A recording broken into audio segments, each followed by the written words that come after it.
अशी सांगते की आपण मागायला एक दोन गोष्टी सांगितलेल्या आहेत. कसं आता राम का नाही वनवासात होतले, पण रावण मारला असणार, तिथलं काम सगळं झालं, मग असणार झालं रावण मारला, रावणाचं सगळं कुळ गेलं की हो. कारण सांगितलेले आहे वासनेच्या संगे नको जाऊ म्हणा, पहा त्या रावणा कैसे झाले. इंद्र पडले भग, चंद्र झाला काळा, नारद चुकला चाळा भजनाचा. मोहिनीच्या संगे भस्मासुर मेला, वालीत मुकाला रामबाणी. तुका म्हणे आयशा थोराच्या हा गती, इतर पजिती काय सांगावं. कारण वासना ही चांगली नाही. कारण आपल्याला एकनाथ महाराज सांगते ही वासना वडाळ गायन तिचा हानून मोडावा पाय, अशी वासना आहे. मी तुम्हाला रामायणात सांगायला लागली, रामायणामध्ये आलेली. कारण वासनेमुळं इतकं माघारी बोलले. कारण सांगितलं मग आता त्या ठिकाणी रावण जीवन गेला, रावणाचं कुळाचं वाटोळं झालं, ते सगळं झालं तिथं. मग आता पुष्पक विमान आणलं, पुष्पक विमानामध्ये राम बसले, सगळी सेना बसली होती हो. काय सांगावं तुम्हाला ते. कारण बोलांगोर 18 पद्म वानर करती भुबकार असे आलेले. आविद्यशी आले दशरथ कुमार. कारण 18 पद्म वानर, कारण असणारे अस्वल, त्यांची सेना हेच होती. सगळे बसून तिथं आलेले आहेत. सगळे राम आणि राम असणारे सीतेच्या करंगळीला धरलं, विमानात चढले, विमानात बसले सिंहासनात. पण बोलू लागले म्हणजे ह्या पाय आता आपण चाललो तर आपल्या गावाकडं. तुला म्हणेन की राम कुठं गेलते हो, कशी हरणाची चोळी, कुठं हरण दिसलं, तुला सगळं विचारेन म्हणले. कोण? अगस्त्य ऋषीची बायको लोपामुद्रा. तुला विचारेन सगळं.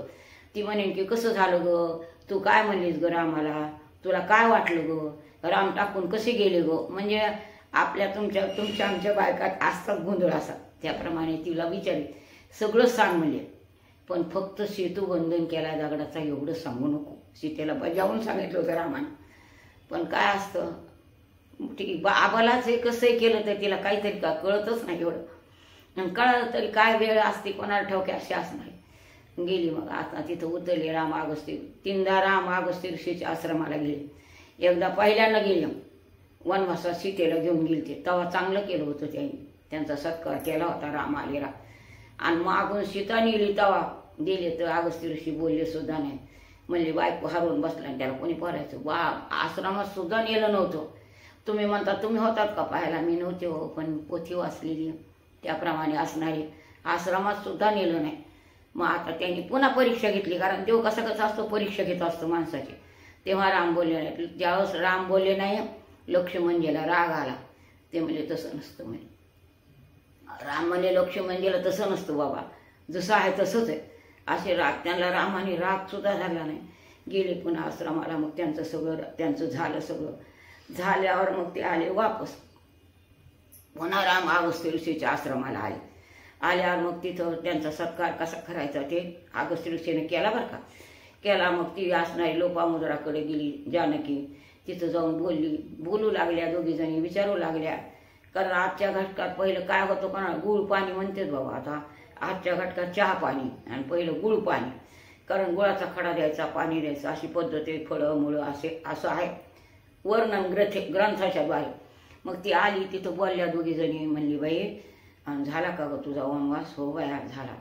तो तुला कसं नेलं ग रावणानं धरून, आणि कोणी हारून आलं होतं, आणि तू कशाला म्हणलीस हारणाला, अशी ती विचारली. तिनं ऐकून घेतलं. कारण झालेल्या गोष्टीला गप्प बसा. त्या ठिकाणी अगं तुझा राम माया करीत होता का, तुला राम प्रेमानं काही बोलत होते का ग.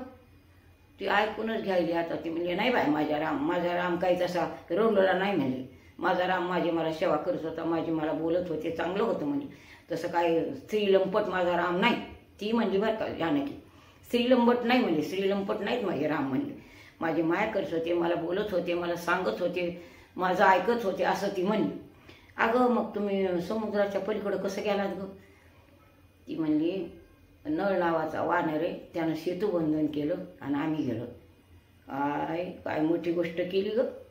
माझ्या नवऱ्याने एका मला समुद्र टाकला प्याला, आणि तू काय मोठी गोष्ट सांगायला लागलीस मला की माझ्या समुद्र सेतू बांधला. असं नाही म्हणजे माझ्या नवऱ्यात. ती म्हणली ती बसली ना. मग तेवढं सांगायचं होतं. रामानेच सांगितलं होतं की सांगू नको, पण तिला स्मरणच राहिलं नाही, सांगून गेली.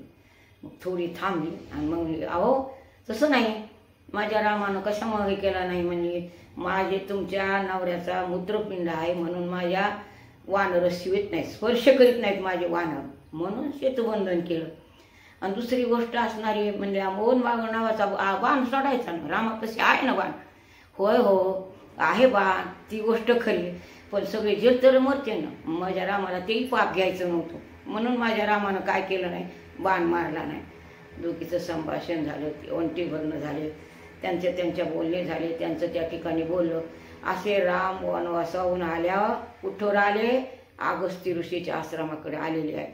अगस्त्य ऋषीनं सत्कार केला. अगस्त्य ऋषी बोलले, कारण राम कसा आहे हो, परब्रह्म आहे, निर्गुण निराकारी तयाचे तेही लोक पाहिजे.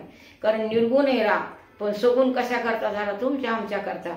आपण ते सगुणालाही ओळखीत नाही तर निर्गुणालाही ओळखीत नाहीत. आपला असे बाकी राम निर्गुणच आहे, निर्गुण आहे, निर्गुण असा. पण निर्गुणाची कशी सेवा करावी लक्षात आणा. वेदांत घेऊन बसते लोक. अहो वेदांत आहे मान्य, त्याची सेवा कशी करावी, कुठं सेवा करावी. आणि आपण करायला जातो सेवाचं नामस्मरण जिभेवर राहतो का नाही. प्रत्येकाला अनुभव आहे, मनुष्य देहाला सांगतं, कारण तेही आपल्या राहत नाही. म्हणून भगवंतानी अवतार घेतले ना, आपल्याला सुद्धा अवताराची गरज होती. अवतार तुम्हा धराया कारण असणारी त्या ठिकाणी पदावाया दृष्ट. कारण भगवंताचा अवतार कशा करता, तुमच्या आमच्या करता. कारण प्रत्येक वेळा भगवान जे अवतार घेतो ते आपलंच कार्य करतो, आपल्या करता करतो, मनुष्य देहाला करतो. संसार तर लावलाच आहे, त्याच्याबद्दल वाद नाही, त्यांनी केलाय ना. कारण त्यांना मुलं बाळ झालेले आहेत, पुढे मी सांगणार अजून तुम्हाला मुलाबाळाचं. त्यांनी केलं, आपणही करायचं.